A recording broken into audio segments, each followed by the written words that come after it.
So here we are with the puppies at 22 days of age with our puppy worshiper Blair here, and she and her soon-to-be husband Denton. And I don't know what's wrong with me tonight because my recall on names is slow, but Blair is our absolute tradition to come see the puppies, and we've had Denton around for at least the last litter, I think, right, Denton? Yeah.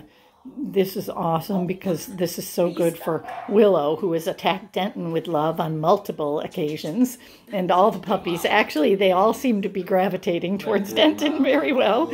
And Blair, look at, so I'll have Blair hold up one at a time and I'll talk. So there's our little sweet Jose Peterson. So far, he might be the only one, you guys, who hasn't given a whole bunch of growling to all of us.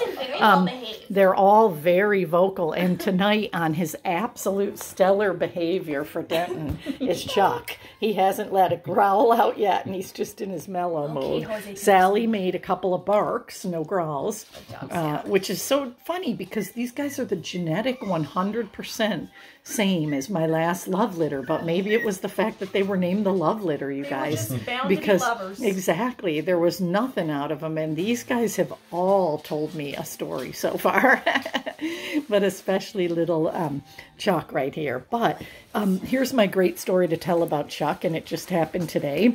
So I go in there to move him again, and he starts giving me the like that. And next thing I know, he looks right in my eyes and starts licking my face. Oh. I know, just like the little right there, little precious, I keep wanting to call her Daisy, which might mean that that's betraying the name of the dog that we want to call. But her name right now is actually, what is it? Sally? No, no, the little one there. No, what is it though? See, I want to call her Daisy Lucy? Too, and she looks like a panda. No, it's the other one, Snoopy's sister Belle. Oh my God, everyone's I'm gonna be embarrassed that I think COVID's getting to my brain, everyone, because I normally have a super good memory.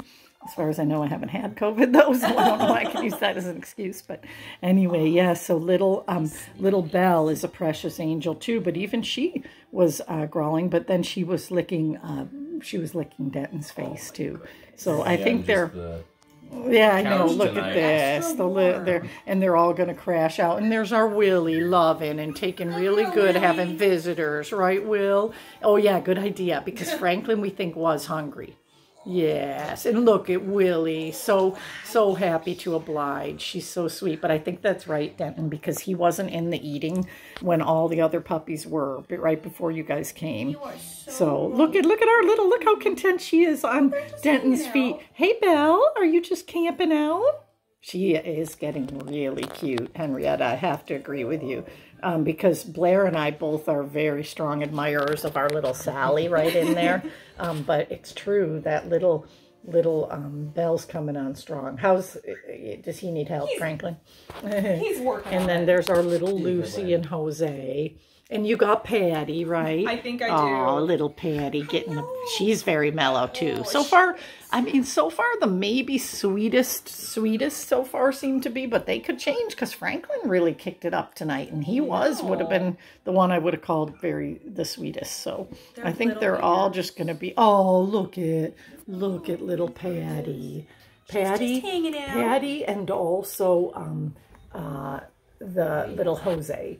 And Lucy too, though, but Lucy's had a growler too, but little Jose and Patty have hardly had. But again, I don't want anyone to jump to conclusions. And the great thing right now, I'll tell you this too, and I know you too, Blair and Denton are definitely going to be future puppy owners. I've just relocated your wine there, Denton. But they're first things first since they're getting married, and one thing at a time. But the thing is about this to say is that every person getting a puppy from me, and we just had to have somebody that I thought was going to be a great home, and I think they would be, but I had to pretty much move on from there because they were really wanting to pick a puppy, like Franklin in particular, and it's like, that's just not how it works. It can't work that way. There's so many variables, like who, for example, usually we think every single puppy could potentially finish. In the last litter, that actually could have happened. I think every puppy could finish their championship, even those that went to pet homes. The one little girl got a bite in her ear that made it curl, but even that's not a big deal. And then the other one had some kind of tail injury that we took to 3 vets, and they said was environmental, but still, she'll definitely can finish. We're still showing her. But with these guys, there might be something that arises that you say, oh, these are definitely going to be to someone who isn't showing. But then the main thing I do to match is temperaments.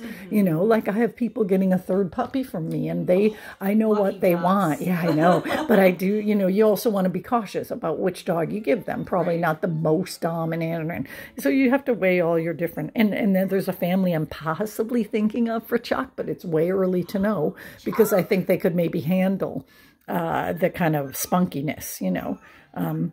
So you think of all those things. And as I tell people, no one's ever been disappointed in ever. You know, and the people you want are those that know they can live with any of these beautiful puppies. Oh my gosh, look at all of them. Yes. They're cutie pies. I know, now they're getting kind of boring.